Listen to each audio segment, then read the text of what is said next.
તમારું અત્યાર સુધી એટલે આપણે વાત કરીએ કે બીજી બધી કન્સલ્ટન્સીમાં ગયા, ત્યાં તમે કોચિંગ કર્યું, આઈએલ્સની ફી તમે આપી, કન્સલ્ટન્સી ફી પણ કદાચ તમે આપી હશે, રાઈટ? તો આ બધો થઈને કેટલો ખર્ચો થયો કે જે તમને એવું લાગે છે કે આ રૂપિયા હું બચાવી શક્યો હોત?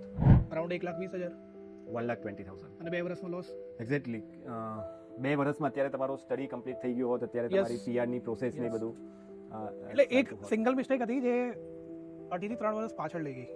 તો બીજા બધા જે મિત્રો છે જે અત્યારે આપણો આ પોડકાસ્ટ જોઈ રહ્યા છે, એમને તમે શું સલાહ આપવા માંગો છો? શું તમારા અત્યાર સુધીના તમારા અનુભવના નિચોડ રૂપે તમે એમને શું કહેવા માંગો છો? બી સ્ટબન, ક્યારેય ગીવ અપ કરવાની જરૂર તો છે નહીં. એબ્સોલ્યુટલી. મને ઘણી બધી વાર ફેમિલીમાંથી કહેવામાં આવતું કે ભાઈ નથી થતું, શું લેવા જવું છે, ભાઈ નથી થયું, થઈ થશે. પણ હોપ તો ના ગઈ, એક મતલબ જિદ્દી સ્વભાવ કે ભાઈ કરવું છે તો કરવું છે, વાત પતી ગઈ. પછી એમાં જે થતું એ કરી દેવાનું, પણ અફસોસ ના રહેવો જોઈએ કે નથી કર્યું.